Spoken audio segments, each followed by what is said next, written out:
Let the light come through.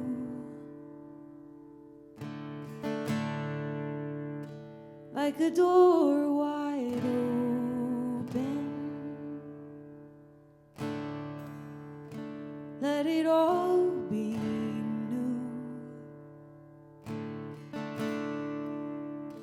All that once was broken.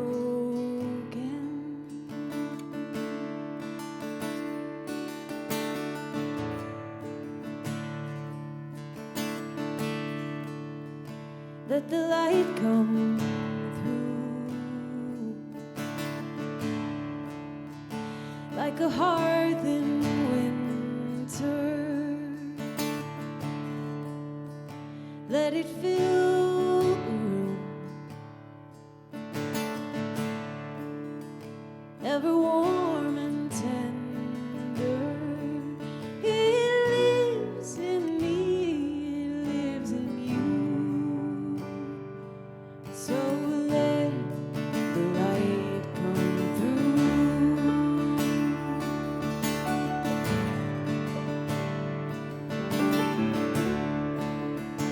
Let the light come through.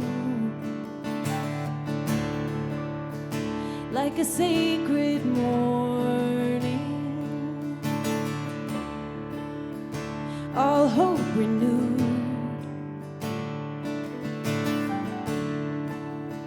See the world transforming.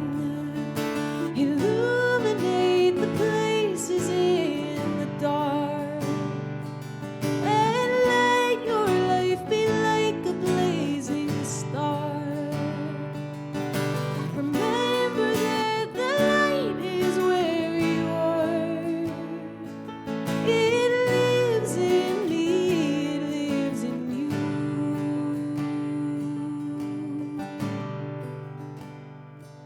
So let the light come through.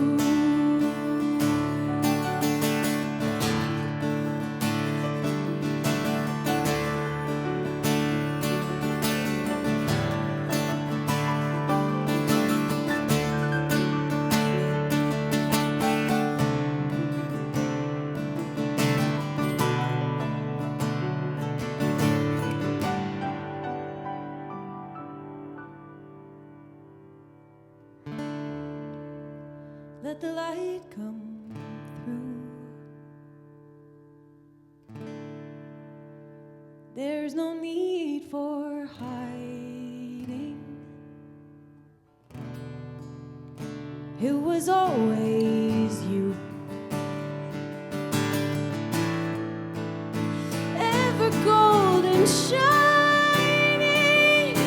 Illuminate the places in the dark.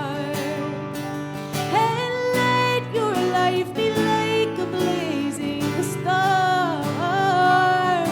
Remember that the light is where you are. It lives in me, it lives in you.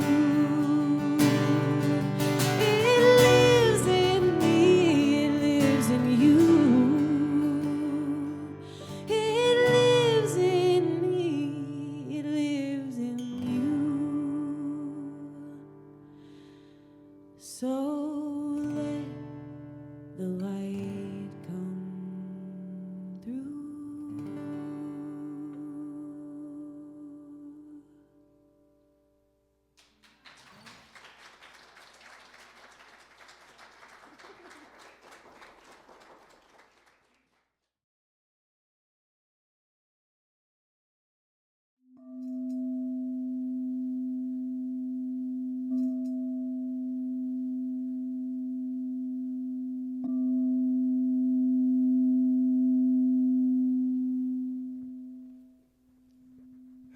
Please join me in prayer.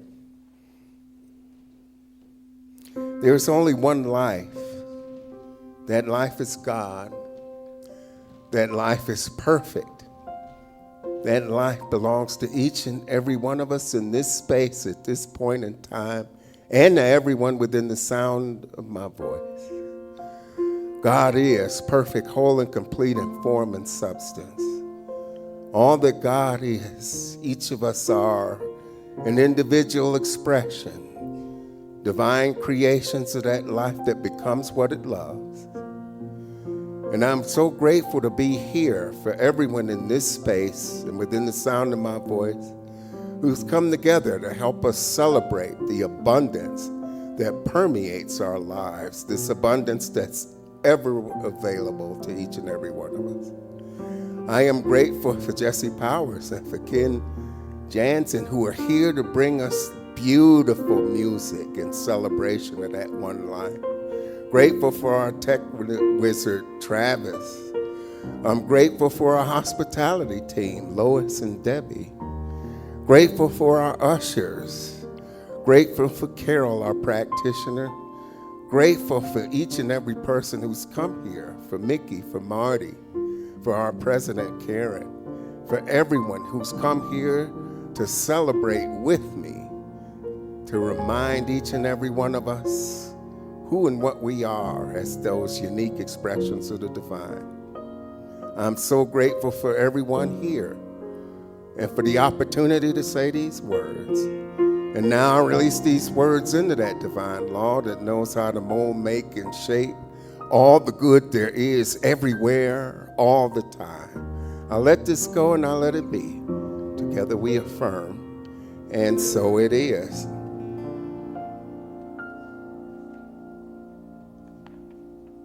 Got to be careful of this prayer stuff. That can turn into a habit. Words of inspiration. I got words of inspiration from sports figures. The first from John Wooden. You can't have a perfect day without doing something for someone who does not have the ability to pay you back. From Roberto Clemente. Anytime you have an opportunity to make a difference in the world and you don't, you're wasting your time on earth. From our founder, the Honorable Dr. Ernest Holmes, we should daily feel a deeper union with life, a greater sense of that indwelling God, the God of the seen and the unseen within us.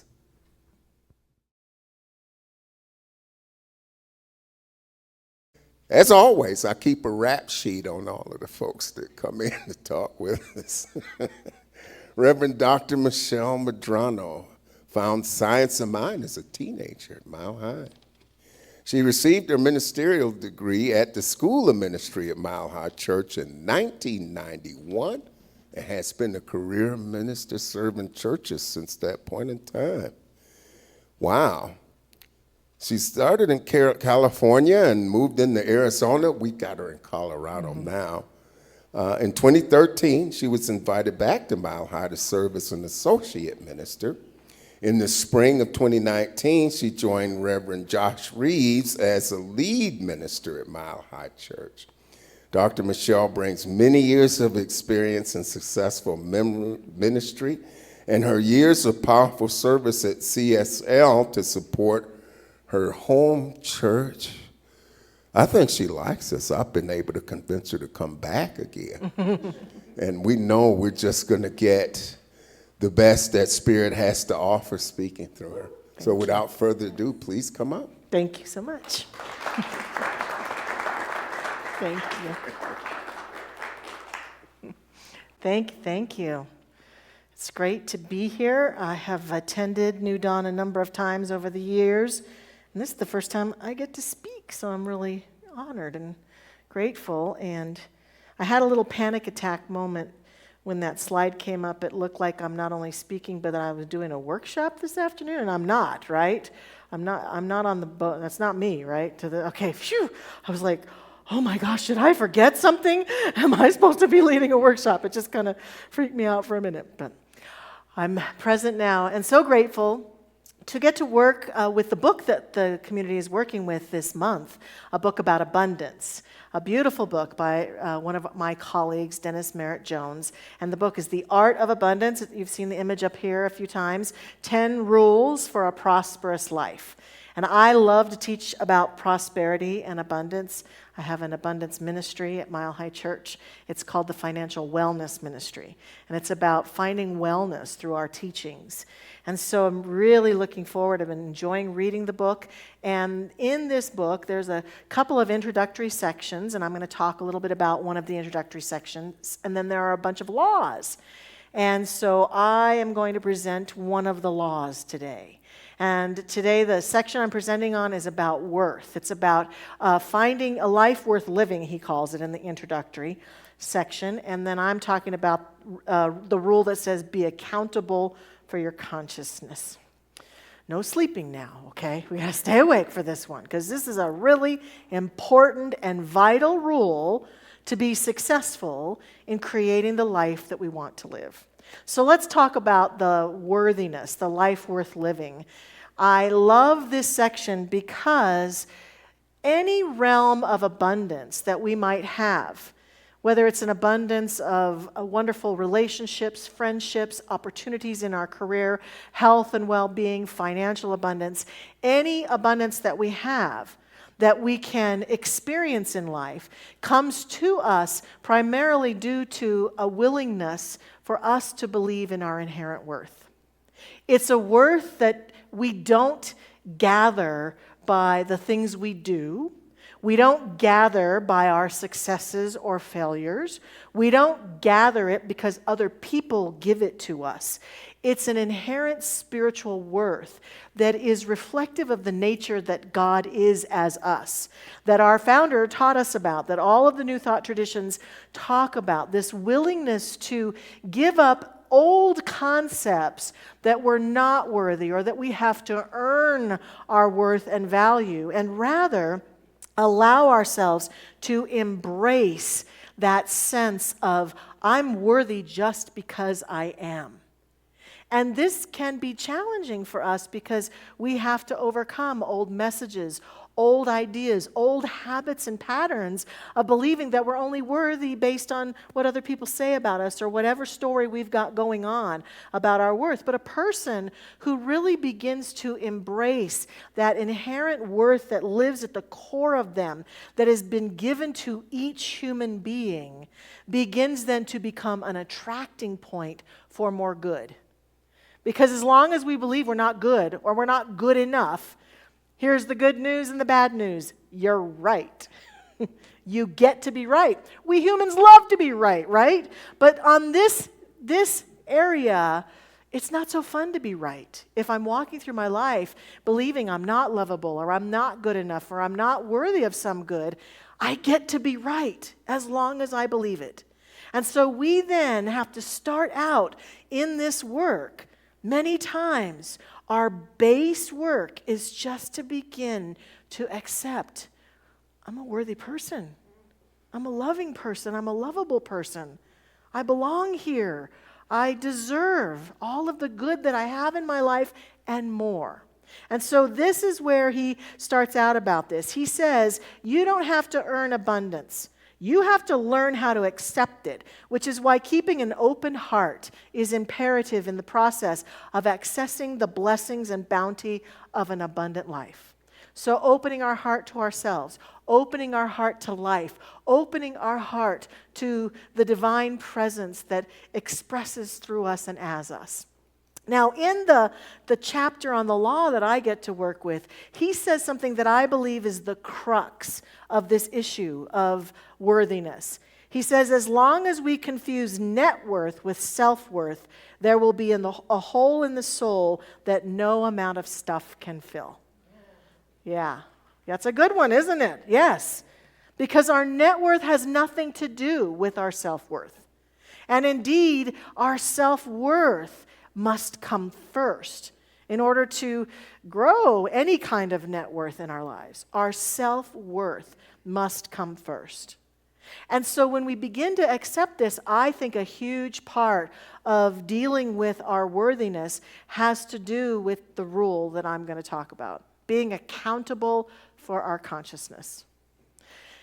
When it comes to this teaching, in my experience of the years that I've been involved in science of mind and spirit, I have noticed that human beings who participate in this teaching are very willing to believe and accept that as I believe it is done unto me, that I'm a co-creator of my life, that I'm a participant in accepting and creating my experience. I love what Abraham Hicks says, is that the law of attraction either always works or never works, right? It's like gravity. It always works or it never works. It's not like gravity is occasional or has some sort of idea that it's for certain people only, right? Or if you've done something wrong, gravity says, I'm not working for you today. You're upsetting me. You're going to float. Yeah, there you go. You're floating off the planet today. Too bad, so sad. It doesn't work like that. It works the same for everybody. And it's the same for each one of us with this law of attraction and this notion that our consciousness creates our reality. And we humans accept this really well, and in this teaching we accept this. But there are a couple areas where I find we are not so willing to accept this and be accountable, and abundance is one of them. Financial abundance is one of them, but overall abundance, because we fall into some traps of believing that our abundance in any area comes to us through other means, and therefore those other means are more important than our consciousness. But what Dennis lays out so clearly in this book is that our consciousness creates our life, and the minute we begin to become accountable for our consciousness, we can create a new life. So he breaks each one of these rules down in a way that I really like. He talks about the premise, the promise, the principle, the practice, and the payoff. So I'm going to go through those in my chapter. It'll only take about 2 hours, so just take a deep breath, okay? I talk really fast, so I will get through it. So he talks, first of all, about the premise, which is what I've been talking about. Your consciousness goes before you to announce your coming. It determines how you will shape your life, your destiny. Depending on your consciousness, you will create an abundance of more than enough or an abundance of not enough in every area of your life. When you become accountable for your consciousness, you become accountable for the life you create. So let's define consciousness here a little bit. Consciousness is that if you could imagine that everything we've done, everything we've seen, every conclusion we have drawn, every decision we have made, every emotion and feeling we've ever felt exists in our consciousness. It's what we know that we think and believe, but it's also what we don't know that we don't know that we think and we believe. And often we can see the don't knows, what I think and what I believe, by what shows up in our life, right? I certainly have had times where I think to myself, I don't remember thinking that. I don't remember thinking that at all. But it's there. Nonetheless, it's there. And so I have to then be willing to either abdicate my authority in my own life by believing that I'm somehow a victim of that thing that's existing in my life, or I get to embrace accountability for my consciousness. And here's what we know, even about brain science, about the neurology of our brains. The majority of this exists below the surface where we're not conscious of it. And at the same time, what we also know is that every bit of every experience that we are having and bringing forth is that at some place or time in our life, we're seeing it and replicating it. We're choosing it in some way, shape, or form, or we've made an agreement with it in some way. We've made an agreement. I remember years ago realizing I had a father who was a rageaholic, and he was violent when I was growing up, and he was very scary. And there are times when he would stand over my sister and me and rage over us and say horrible things to us. You girls this and you girls that. And he would just accuse us of all sorts of things.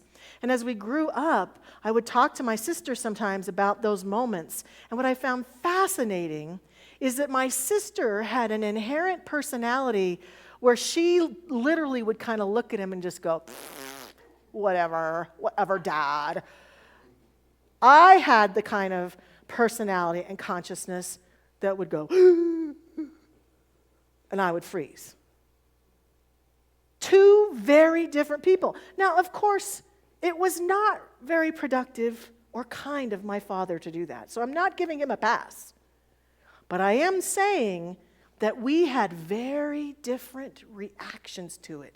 And just like in this world, things that happen to people, have you ever noticed that some things that we look at other people and go, oh, that must be horrible, they're going, bring it on, right? And other people are like, ooh. There's no right or wrong way to react or to believe or to respond to things, but what's in our consciousness will most often dictate that reaction or that response. And so we get to choose that. We get to look at ourselves with rigorous honesty and see that this premise is so that when we think, act, believe in, feel, visualize, vision, image, read, and what we talk about always is reflective of our consciousness, and it also is always implanting new things into the subjective state of our thought. This is what Ernest Holmes says. He says, whatever goes into the subjective state of our thought tends to return again as some condition. So we alone control our destiny. We alone control our destiny. There's a really profound story that my mother used to tell about a client that she worked with that has to do with financial abundance. This was a woman who was able easily to make lots of money. She always was able to attract lots of money. But she also spent it as fast as it would come in. It would just come in and just go away. She couldn't save. Sometimes she couldn't even make it through the end of a month without feeling she had overspent, and she'd feel guilty and ashamed and frustrated about it. And she began to work with my mother to discover, why do I keep doing this to myself? Why does this keep happening? And through their work together, this woman remembered a time when she was a little girl and she was taken to an amusement park with her grandmother. And when they got to the amusement park, I don't know, it was probably Disneyland or something, the grandmother gave the little girl a $20 bill and said, honey, you can spend this on anything you want. So the little girl put it in her pocket, and throughout the day, as they went through the amusement park, she decided she was going to look for what she wanted to spend that $20 on because she wanted to make a good choice. At the end of the day, she made her decision. They went to that store, and when she went to reach in her pocket for the $20, it was gone. She had been going on all these rides, and it must have flown out of her pocket. And her grandmother, from her grandmother's own issues, turned to her and said, you stupid girl, you should have spent it sooner. Okay, again, like my father, not the most powerful behavior, not the most loving response. Of course not. We're not giving grandma a pass. But what we're acknowledging is that this young girl, that was a profound moment for her. And she took that in. I got to spend my money fast or I could lose it. And that's what she was doing. And upon seeing this habit, upon seeing this experience that she'd had where she'd made a decision, she began to work to change it. And that's what we're talking about. The things that live below the surface that we can't see or we don't let ourselves see or we ignore or we're in denial about, those are the things that win out in your life and my life when it comes to abundance. Those places and memories where we're still not allowing ourselves to be fulfilled and happy and full of love and joy, where we're still allowing ourselves to live from our painful past or our fears. And this is the huge part of this rule that Dennis is talking about. And so he says that that's the principle, that's the premise. The premise is that we can change our life, our consciousness rules. The problem then, of course, is that we take all of these things in. Not only our own experience, another part of the problem is that there's this thing called the collective unconsciousness, the collective awareness that we have. I mean, how many times do we walk around, well, the economy, the prices are so high, and things are so bad, and it's really hard to get by these days, and boy, it's sure hard to have a house, and some of these are facts, right? But it's how you state them that really matters. To be able to say, the price of eggs has sure gone up, or price of homes is a little high over here. That home is not really what I want to be paying for a home. And you say it with some neutrality, it's just a fact. But where it becomes worse is, it's so hard. Don't think that we can do that and then have abundance. We don't get it both ways. We get what we put in. We get what the energy that we put in is what we get out. And so the collective unconsciousness is a lot about lack and limitation. And it takes huge courage to choose out. It takes huge courage. People will think we're crazy. Yeah, price of houses are pretty high, and I'm confident I'm going to find the perfect one for me. Yeah, the economy's kind of going a little bit crazy, and I'm just knowing and affirming my abundance all the way. What if it's both and? What if it's I can say the fact and I can still stand in abundance, right? I don't have to be in denial. I don't have to pretend. I don't have to push the facts away. But I get to speak about things in a way where I don't dishonor my own authority, my spiritual authority, my consciousness, my ability to create the life I choose to create. Dennis says, the belief in scarcity, and I like calling it scarcity. Do you live in scarcity or do you live in abundance, right?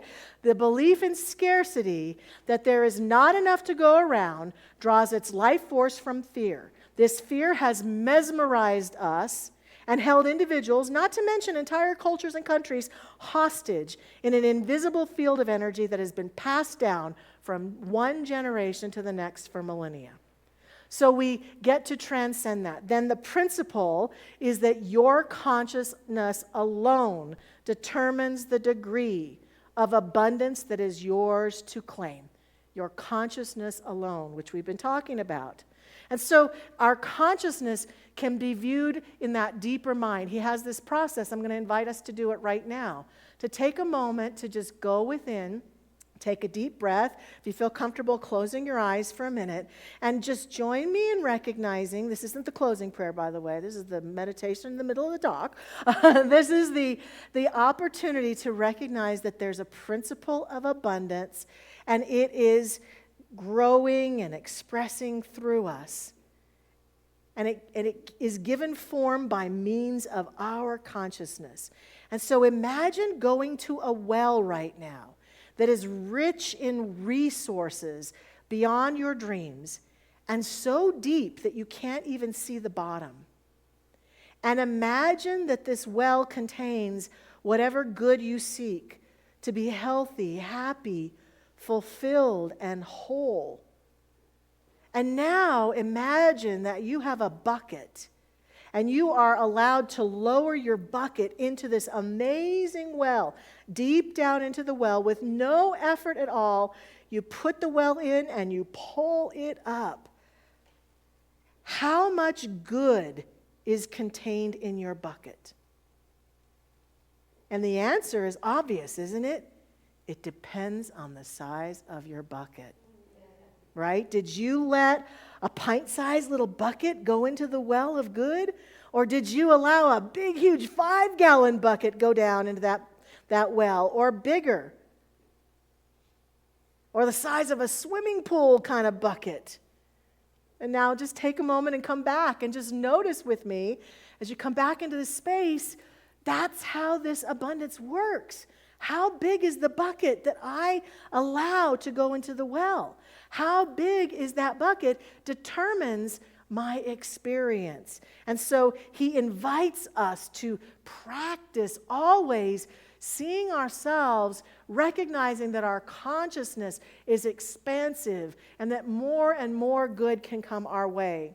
So he leads us into the practice. The practice is that when it comes to raising our consciousness, we have to start where we are and we have to pace ourselves. We can't jump ahead. We can't play games with ourselves. And Ernest Holmes talks about this in The Science of Mind. He says literally, this is not a get-rich-quick scheme. Science of Mind, it's not a get-rich-quick scheme.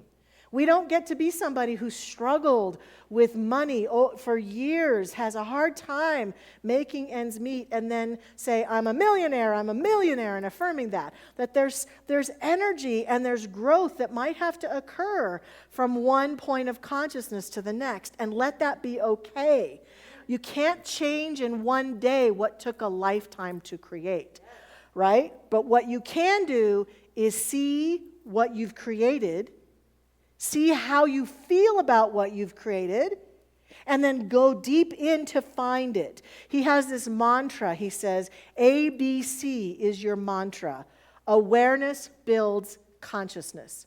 When we're willing to look at and become aware of what we have accepted, what we've made agreements with, what we've said yes to, what we learned from our parents or from key people, what we've agreed with around collective unconsciousness, and begin to shift it and change it, then it builds consciousness. Some specific practices that he doesn't talk about, but that I want to talk about today before I close, that I think are really important. I have found most times that in any area where I'm blocked from greater good, there's someone I need to forgive. I need to either forgive my father for those harsh words that he said to me and reclaim my inherent worth. Or I need to forgive that employer who told me that I couldn't work there anymore because he was too afraid that I was young and pretty and I was going to get pregnant and leave the job. And so he wouldn't give me the thing that I wanted, the position I wanted. I have to forgive him. I have to forgive what's going on in the economy, the people who are running the economy. I have to forgive all sorts of things to have more good. And often forgiveness becomes the very first step. When I discover, oh, I'm struggling with lack in this area, and someone told me something, or I drew a conclusion, there's usually a moment where I have to let go through forgiveness. It may take time. It may take daily work for a while, but it is the primary practice that begins to free us. And I could do a whole message on forgiveness, but I won't today. But I just want to remind you that I love the quote that says, like, holding on to this resentment is like eating poison and hoping the other person will die, right? So we do that with our abundance consciousness. We hold on to lack and limitation. We cling to it. We talk about it. We support it. And then we hope that we'll still have abundance anyway. And we get to realize it doesn't work like that. Affirm that we are in the flow. We have to constantly, while we're doing this work, be willing to say words and find ways to articulate ourselves that mean that we believe that we are living an abundant life. And that might be through gratitude practices. You had a beautiful song about gratitude, didn't you, earlier? I love that song. Yeah, I think you do. You have a beautiful song about gratitude. Yeah. It's been a long day, hasn't it been? Yeah, I know. You do, though. So we get to affirm ourselves in the flow, and then we get to be in the flow. We get to be generous. In an area where we want more, be generous. Don't even question it. If we want more time, give more time. If you want more money, give more money. If you want more love and support, give more love and support. Just do it unconditionally. Do it because as we give it, we're saying yes to it. It's not because something out there is going to reward us for our willingness to be so nice. It's that we're accepting it. We're making an agreement with abundance, and by making that agreement, we're shifting our consciousness. These three practices can support us. And the payoff The payoff that I love that Dennis articulates, when you change your consciousness, everything changes for you. The world may not change, but how you perceive it and yourself will change. With that change comes a new relationship with an abundant universe. That was the experience of this woman who did the work after her grandmother yelled at her. When she changed her consciousness, she forgave her grandmother. She began to claim herself as an abundant being, and her life changed forever. That superpower that she had where she could receive abundance easily began to work for her, and she began to build the life she really wanted to build. It's worth it. Being accountable for our consciousness is totally worth it. Don't skip it. Don't skip it. Please join me in prayer right here, right now.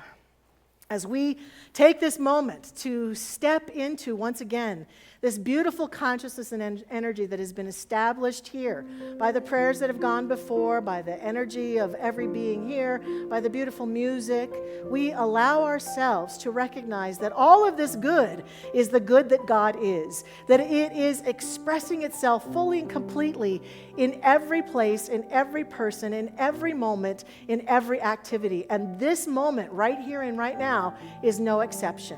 We are the good that God is. It is pouring through each one of us. It pours through me as I speak this prayer. It pours through every person within the sound of my voice. It pours through this beloved community. It is the abundant energy of life itself. I accept it, I affirm it, I claim it for each of us. And as we go forth from this place in the days ahead, I accept a deepened sense of accountability that each one of us lives from in claiming our abundant nature.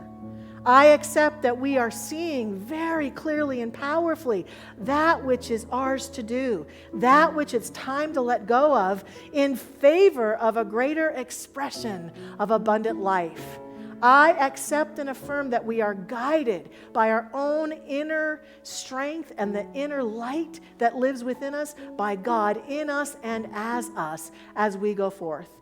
And most importantly, I claim abundance in every way, shape, and form for every person here and for this community. I accept and affirm it as done, as complete, and as the truth right here and right now. And in gratitude, I am so grateful for this truth being made manifest now. I simply release these words. I let it go, I let it be, releasing this into the law that knows how to make it come true. I simply let go. It is done, and I accept it, and so it is. Amen. Woo. Thank you.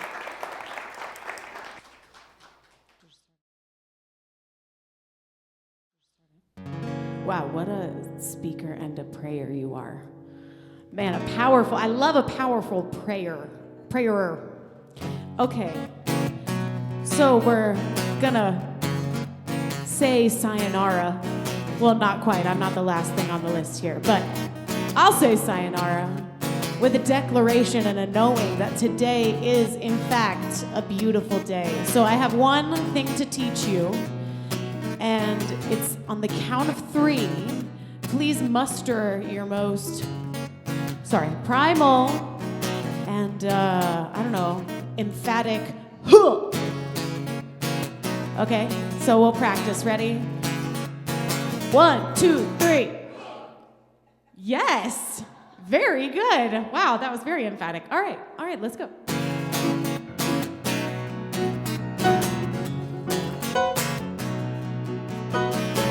I wake up early to the morning sun. I don't know how it does it every day. It rises up and then it falls again, born only to die away. Look in the mirror and I see myself. I don't know how I do it every day. Standing on this big blue rock, not knowing what I'm doing here, still believing there's a reason, keep on keeping on my way. Each time I open my eyes, that's when I get to decide how I am gonna show up and show out in this life. Here we go. 1, 2, 3. Everybody get up. That was so great. Oh, it's a beautiful day. Sing that. Everybody get up. Oh, it's a beautiful day. Yeah, keep going. Everybody get up. Oh, it's a beautiful day. One more. Everybody get up. Oh, it's a beautiful day. Look at the clock, it's running day and night. Got no control in those little clock hands. A little soldier just marching through time. I'm so glad I am not a clock, I am alive, and I can choose to dance each time I open my eyes. That's when I get to decide how I'm gonna show up and show out in this life. Here we go, last chance. 1, 2, 3. Everybody get up. Oh, it's a beautiful day, small but mighty. Everybody get up. Oh, it's a beautiful day. Do it again. Everybody get up. Oh, it's a beautiful day, 'cause it is. Everybody get up. Oh, it's a beautiful day. Oh, get up, get up, get up, and be grateful. I'm up, I'm up, I'm up, and I'm thankful. Get up, get up, get up, and be grateful. I'm up, and I'm ready for a Ken Solo.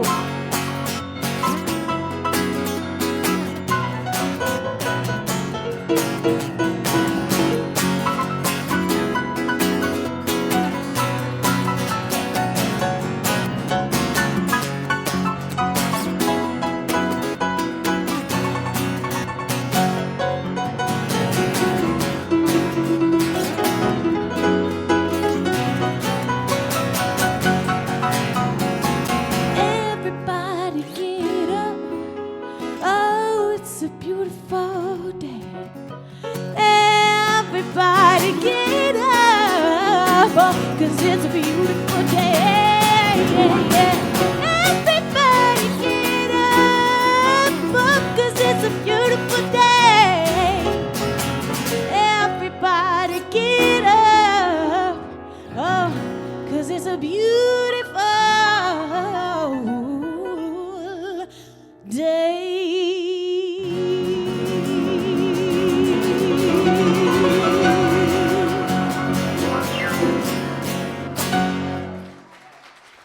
Thank you so much.